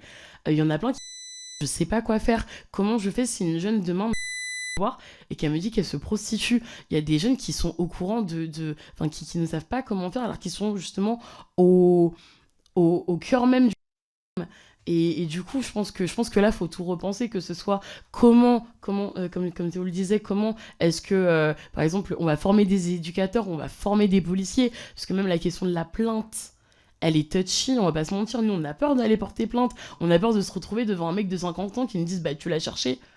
Bah, peut-être que ces mots peuvent choquer, mais c'est une réalité aussi. Donc voilà, j'ai posé plein de points sur la table et démerdez-vous. Ah bah si. Je pense que dans mon cas aussi, c'était un peu venu tout seul, comme vous dites, de manière normale. Parce que, je pense que Mélina pourra le confirmer, mais quand on est quand on fait de la brasse dans un lac de merde sans fond, en fait, l'idée selon laquelle on va, pardon, mais on va faire la pute, ça devient ça ne me choque même plus. Ça vient tout seul. En fait, ça se fait tout seul. C'est pas comment je vais faire et tiens, on va faire la pute. C'est vraiment, ça nous tombe dessus. Et après, oui, ça vient comme ça. Moi qui plus est, j'ai jamais été placé. Est-ce que je peux Jamais pu. juste intervenir et poser une question à vous deux en fait? Si j'ai bien écouté les parcours de l'un et de l'autre, vous aviez été abusé sexuellement avant de vous lancer dans la prostitution. Ah oui, oui. Donc quand vous parlez de normalité, quand on est dans la... C'est parce que pour vous, quelque part, votre corps était déjà bousillé, quelque part. Il y a de ça, puis en fait, il y a du fait que globalement, quand on se prend des nions dans la gueule de sa naissance à sa majorité, qu'on est un peu l'objet de ses parents, enfin, en fait, il y a plein de paramètres, je dirais mentaux, psychologiques, qui font que à un moment donné de notre vie, on se voit comme rien d'autre que un corps, un objet, un produit. Vous allez au Lidl, bah, vous choisissez votre pute, quoi. En fait, en gros, c'est ça, pardon, mais c'est ça. Enfin, c'est un peu comme ça que ça se tourne. Et ça commence très tôt, ça commence chez nos parents. Ça commence chez nos parents. Je sais pas vraiment comment justifier parce qu'il y a tellement de trucs en même temps, mais ouais, ma mère qui me disait, enfin, alors c'est con, et je pense que toutes les daronnes l'ont dit, mais t'es chez moi, c'est mes règles, ok, normal. Mais en fait, il y a t'es chez moi, c'est mes règles, et il y a t'es chez moi, t'es ma pute. Et en fait, c'est ça. Et j'étais déjà un peu la pute de mes parents. Je n'ai rien fait d'autre que prolonger ça indépendamment en fait. Et qui plus est parce que j'avais des besoins. Et là où ça ne s'arrêtera pas, c'est tant qu'on maintiendra des gamins dans la galère, vous ne verrez jamais un gamin s'en sortir. Je crois qu'il y avait Madame Ozen. Allez-y, puis après Monsieur Bigot. Pardon, oui, merci. Moi, il me manque le moment de transition pour bien comprendre comment vous avez basculé dans la prostitution. Donc, on a bien compris qu'il y avait des familles qui vous aimaient pas du tout. Donc, il y a une grosse souffrance et des douleurs à ce niveau-là. Et ensuite, vous avez été confronté à des clients. On est bien d'accord, on parle d'exploitation sexuelle. Est-ce que c'est des clients physiques ou est-ce que vous avez basculé aussi dans un monde virtuel? En fait, comment vous avez été accroché? Comment ça s'est vraiment passé concrètement? C'est une première question. Ce que Nisrine vous raconterait, c'est qu'effectivement, elle est tombée sur un loverboy, quelqu'un qui s'est fait passer pour son copain et qui, au fur et à mesure, l'a entraîné dans un réseau. Donc, et après, elle a fait rencontrer d'autres clients, en fait. Donc ça, c'est pour Nisrine. Dans mon cas, j'avais donc une application qui s'appelait Grindr et Romeo. Je sais pas si quelqu'un connaît. Non. Vous voyez Tinder? Voilà, pour les gays, pour les homosexuels, en gros. Et comme j'étais plus d'un jour sur deux à la rue, il fallait bien que je dorme quelque part. Donc souvent, je dragouillais ou, enfin bref, finalement, ça finissait dodo chez lui. Et si besoin était, je faisais ce que j'avais à faire. Et sinon, juste par plaisir, parce que j'avais 16 ans, donc bon, j'avais aussi des envies. Et tout bêtement, en fait, sur Grindr et Romeo, il y a des gens tout à fait normaux qui n'ont ni plus ni moins qu'un besoin de baiser, quoi. Et d'autres qui prennent Grindr pour des sites d'escorte et qui vous proposent de l'argent. À plusieurs reprises, j'ai déjà eu des gars qui m'ont demandé des trucs du genre: est-ce que t'es vénal, tu fais combien? Et en fait, au début, je réagissais pas à ça. Pour moi, c'était inenvisageable jusqu'à ce que je me retrouve face au mur. Et en fait, c'est arrivé comme ça. Un outil qui à la base était d'un basique affligeant, c'est-à-dire deux hommes qui se rencontrent pour faire ce qu'ils ont à faire, à faire un commerce dessus. C'est tout bêtement comme ça que ça s'est passé. Et ça marche aussi beaucoup sur Tinder et sur les applis de rencontre en vrai, hein. On se rend pas compte, mais sur les applis de rencontre, il y en a beaucoup, beaucoup, beaucoup, beaucoup, beaucoup, beaucoup. Et il y a beaucoup de sites aussi et d'applications d'escorting. J'ai une amie qui le faisait. Il y a et par exemple, il y a un site pour les gays pareil qui s'appelle Hunqz, Hunqz, notez, c'est très important, où en fait vous payez tous les mois et comme ça vous avez le droit d'être inscrit sur l'application. Et en fait, vous mettez vos caractéristiques, hein. Vous êtes fin, vous êtes blanc, vous êtes bouclé, vous êtes machin. Après, vous mettez comment vous êtes, comment vous êtes, excusez-moi, votre âge, enfin, vos prix, etc. Et en gros, il y a des gens qui défilent, comme un supermarché, en fait. Et lui, il me plaît bien, allez hop, et voilà. Et ça, mais ça pullule sur Internet. Et il y a même des pubs de ça sur des applis comme Grindr. Oui. J'avais monsieur. Ah. Oui. Moi, je dirais que là où j'ai commencé à être en lien avec des clients, c'est quand j'ai eu vers 13 ans, du coup, dans la famille d'accueil où il y avait le mari qui était un pédo et la femme qui était raciste. Et bien, du coup, en fait, là-bas, je fuguais tout le temps. En fait, je voulais plus être là-bas, donc je fuguais énormément. Et pendant mes fugues, je voulais pas être toute seule parce que j'étais à la campagne. J'étais pas à Nantes, j'étais pas dans une grande ville, j'étais vraiment isolée. Et du coup, pour se déplacer, il faut une voiture. Donc, c'est là où j'ai commencé à faire des rencontres avec des hommes. Et en fait, en fait au début, pour moi, c'était pas de la prostitution ou quoi, ou de l'exploitation, parce que il y avait pas une notion d'argent. Ouais, c'était des cadeaux comme de la drogue, des sacs et tout. Donc, en fait, j'ai commencé à comprendre que je me suis prostituée plutôt que ce que je pensais. Parce que pour moi, c'est vraiment à 15 ans que là, j'ai rencontré un mec qui m'a fait rencontrer des clients, où je suis allée à l'hôtel, où c'était chez moi, nan, nan, nan. Et après, je l'ai fait toute seule. Mais concrètement, non, ça a commencé vers 12-13 ans, quoi.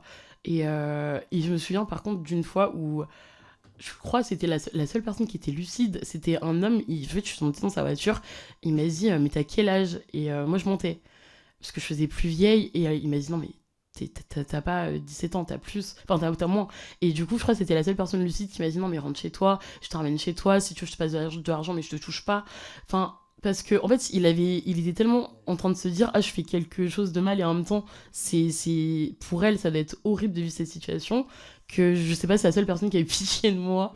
Et du coup il m'a passé de l'argent sans relation tarifée. Mais des personnes comme ça un peu lucides, j'en ai pas croisé des masses.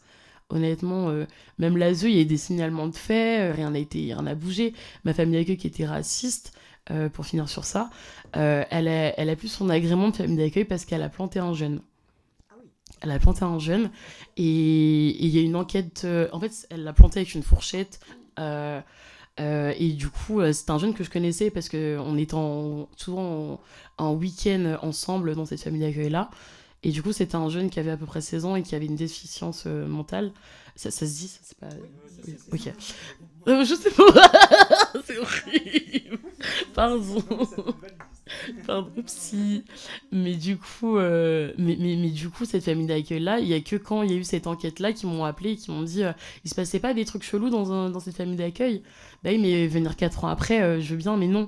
Et, là où je voulais aussi dire quelque chose, c'est à propos des comment on s'appelle, quand on vient par surprise chez les familles d'accueil, oui, voilà. Et honnêtement, à chaque fois qu'il y avait des visites chez cette famille d'accueil-là, elle était prévenue de l'heure, du jour et de quand c'était, par qui. Et voilà. Bah, je sais pas, je pense que c'était le département, mais à chaque fois la famille d'accueil était au courant. Donc la famille d'accueil me disait de rien dire, de fermer ma gueule et de surtout, pas énoncer le contexte qui était violent et très bizarre. Donc voilà. Enfin, du coup, j'aborde plein de sujets à chaque fois que je prends la parole, mais il y a tellement de sujets à aborder que. Mais c'est très bien, c'est pour ça que vous êtes là. Oui. Monsieur Bigot, vous vouliez intervenir. Oui, merci Madame la Présidente de m'accueillir d'abord et chers collègues aussi dans votre délégation, auquel je n'appartiens pas en temps normal. Et surtout, bravo à vous.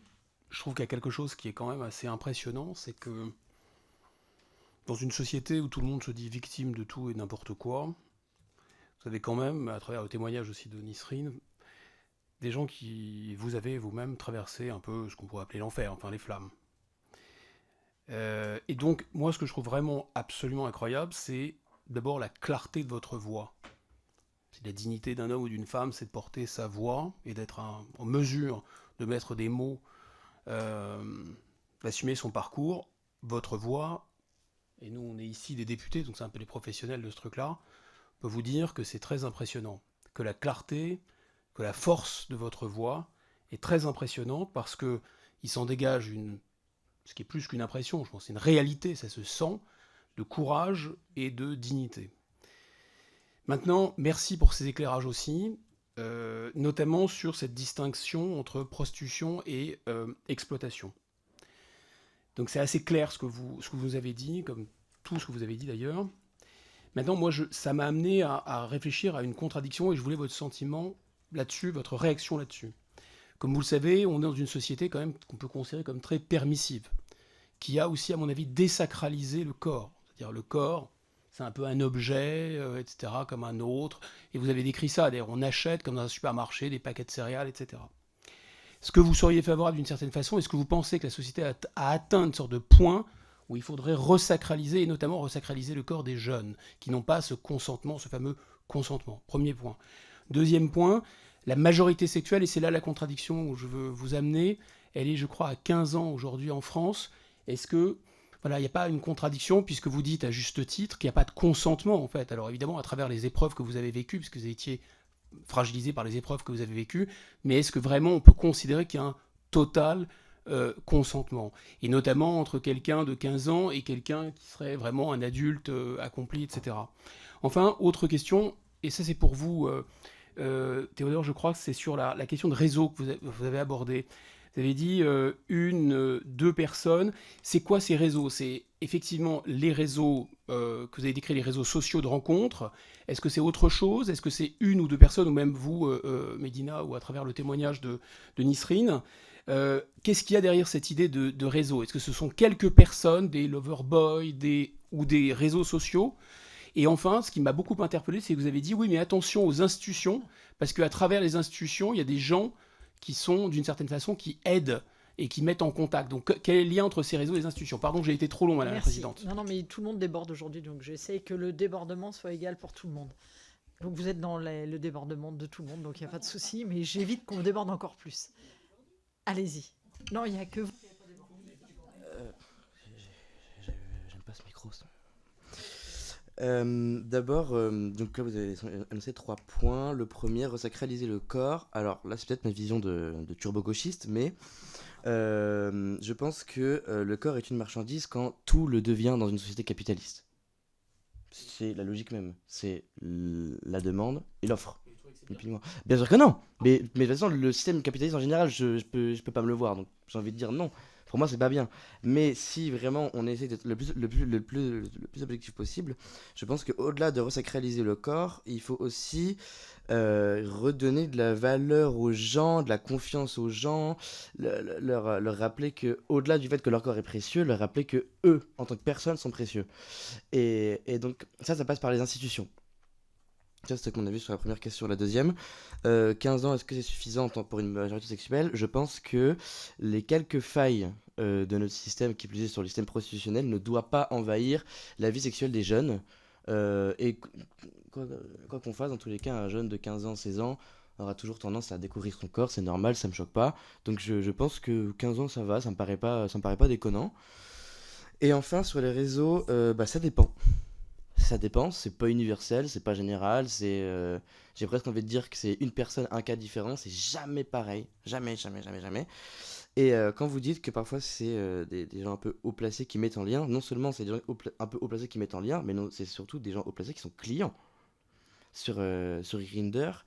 Non, là pour le coup c'est sur Roméo. Sur Roméo, je me rappelle, c'était un gars qui avait une femme et des gosses, mais qui vient me demander, enfin voilà.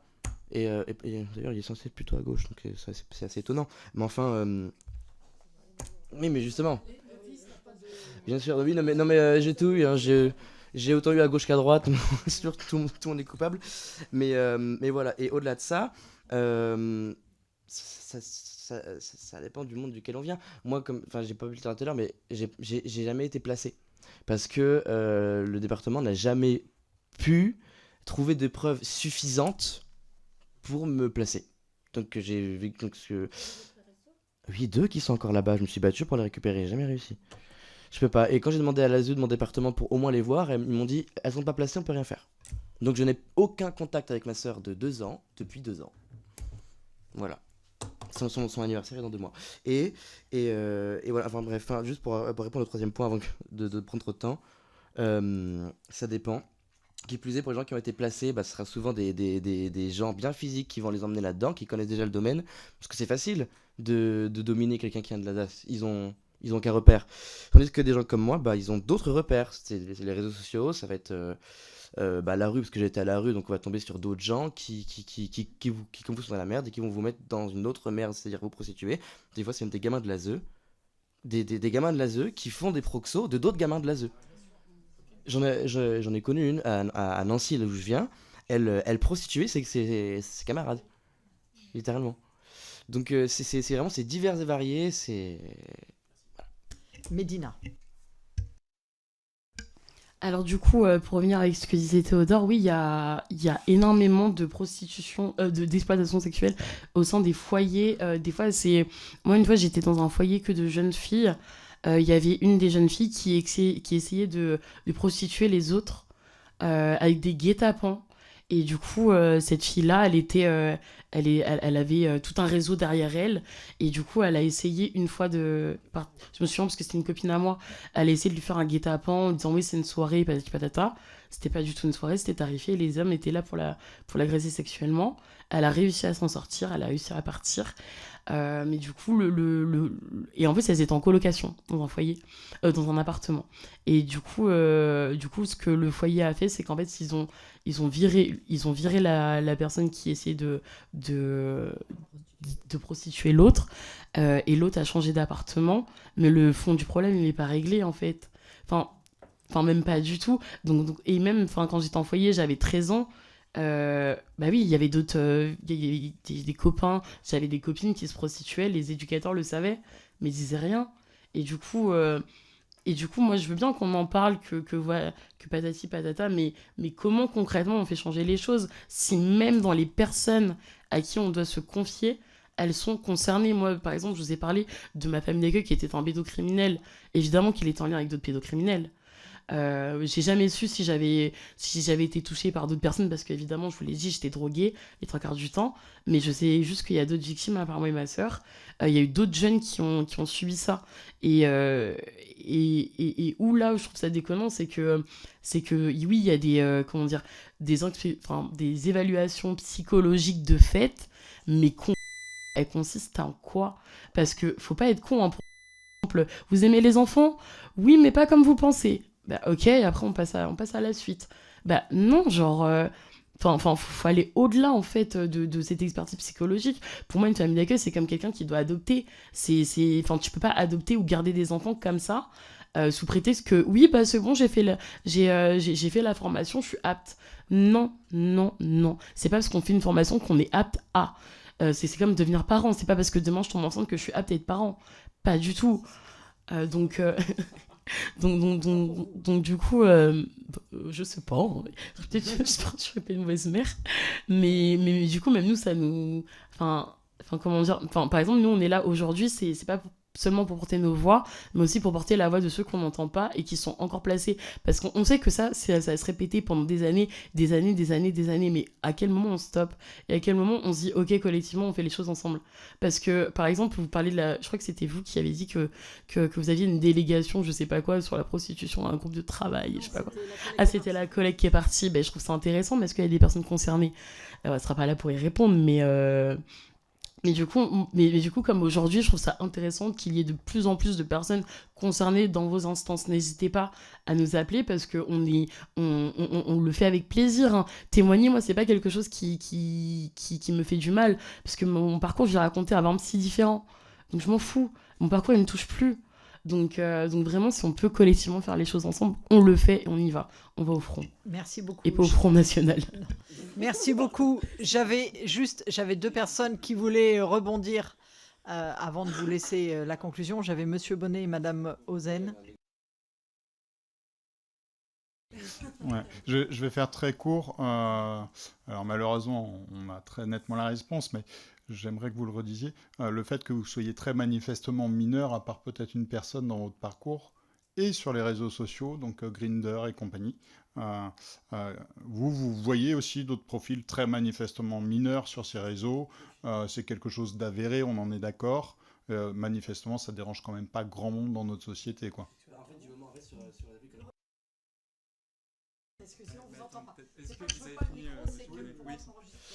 Sur les applis comme Grindr, en fait, du moment que vous n'envoyez pas un message explicite à quelqu'un qui dit oui, je suis mineur, en fait, Grindr ne vous punch pas. Comme ça, ils ont pas quoi que ce soit, ils ont rien à se reprocher, parce qu'ils ont pas il y a pas de preuve explicite. Par contre, si vous dites ouais, j'ai 17 ans, ils vont vous tège, sinon ils se prennent des, ils se font exclure, quoi. Merci. Et beaucoup. oui, voilà, ça, ils se font bannir et Grindr fini. Merci. Et c'est bon. Non, allez-y. il y avait un exemple. J'ai plus de quoi en parler. C'est vrai. Non, j'avais Madame, parce que là vous avez du coup répondu à Arnaud Bonnet. Je voulais voir Madame Ozen. On n'a pas évoqué le sujet des plaintes. Est-ce que vous avez déposé plainte contre vos clients ou vos agresseurs sexuels? Et si vous avez des exemples à nous donner, parce qu'on sait souvent que, par exemple, le mis en cause est vu comme témoin et pas forcément comme agresseur. Merci. Je vais juste compléter, si vous me permettez, Madame Ozen. Est-ce qu'à un moment, quand vous étiez en situation de prostitution, il y a quelqu'un qui l'a vu, la police est venue, la personne a eu une contravention ou rien du tout? Alors, si je peux commencer à répondre. Alors, moi, dans mon parcours... Est-ce que tu as la question? La plainte. Ah oui, pardon. Alors, moi, j'ai pas forcément essayé de porter plainte contre des clients parce que, en fait, sur le coup, je me disais, mais quel est l'intérêt pour qu'on m'envoie chier? Enfin, je suis désolée, moi, les seules fois où j'ai été portée plainte, c'est-à-dire 4-5 fois pour violence sexuelle qui n'étaient pas en lien avec la prostitution, l'exploitation, pardon, les seules fois, je me suis vraiment sentie comme limite coupable, en fait, par la police. Donc, en fait, s'il y avait une sécurité de me dire, ok, je suis sûre de passer devant une femme et qu'elle est bienveillante et formée, là, j'irais totalement. Mais là, je veux pas me retrouver devant des policiers de 50 ans, totalement racelards. Enfin, je fais pas généralité, je dis juste que ça arrive et que malheureusement, je suis tombée que sur ça. Mais du coup, en vrai, ça donne pas du tout envie. Il y a pas longtemps, il y a même pas 2 semaines, je suis tombée sur un ancien client à moi. Genre, il est chauffeur de bus à côté de chez moi. Ça m'a traumatisée. Donc, ça veut dire que qu'il y a encore évidemment des clients qui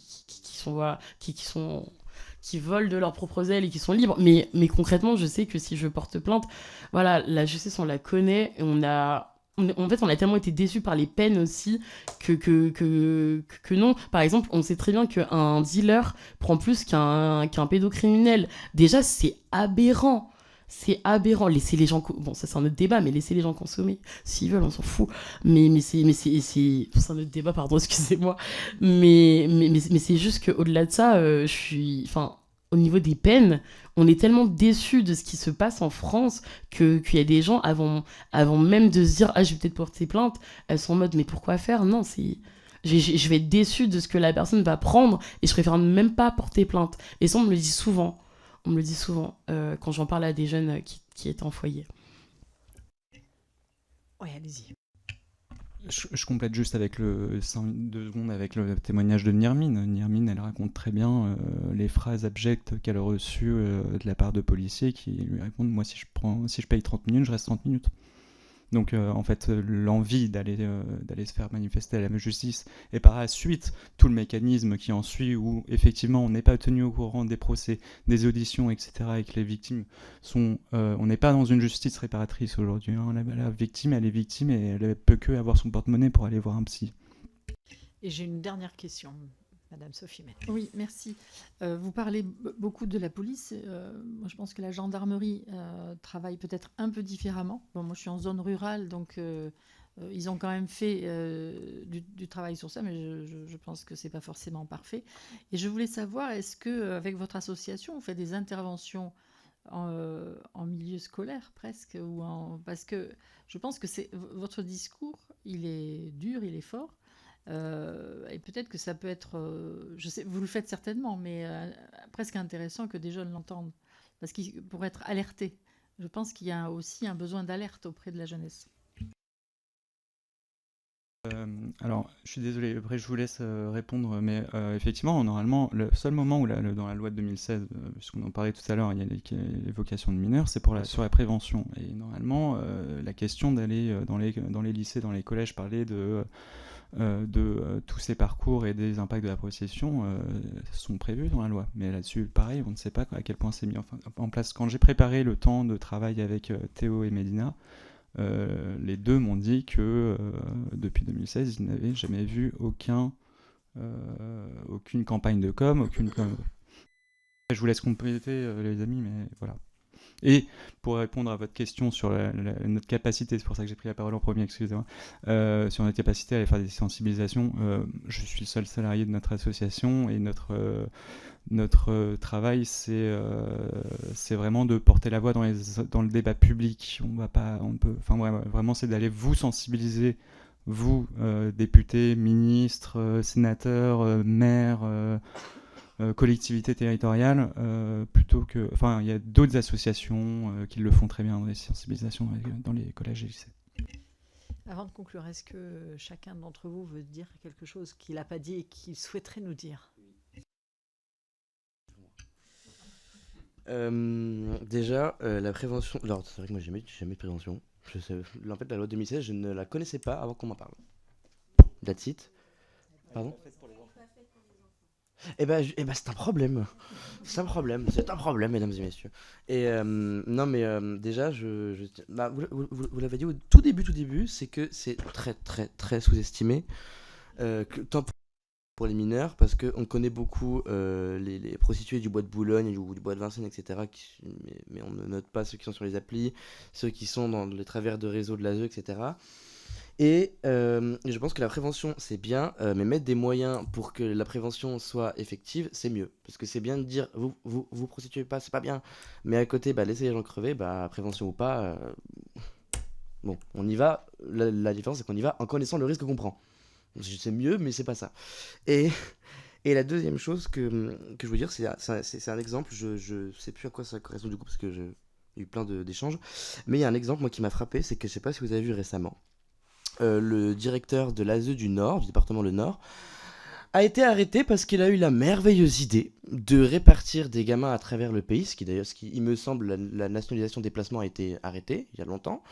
Et là, il a placé des gamins un peu à droite à gauche dans des familles qui n'étaient pas du tout, mais pas du tout assermentées à recevoir des gosses. Comment on peut avancer quand ces gens qui sont censés protéger ces gamins vont complètement à contresens ? Pour le coup, là, on peut parler d'élus, mais là, il faut même parler d'institutions internes. Le gars a fait n'importe quoi. Les familles ont vendu les gamins, lui aussi d'ailleurs. Il a utilisé. Si je peux vous répondre, c'était pas dans des familles d'accueil, c'était dans des familles dites de répit. Donc il n'y a pas le même encadrement. Et les départements où ils étaient envoyés n'étaient pas informés que le Nord avait envoyé des enfants à cet endroit-là. Et donc dans un texte qu'on a voté le 29 janvier à l'Assemblée nationale, on a demandé à ce que l'information soit automatiquement fournie au département où vous arrivez.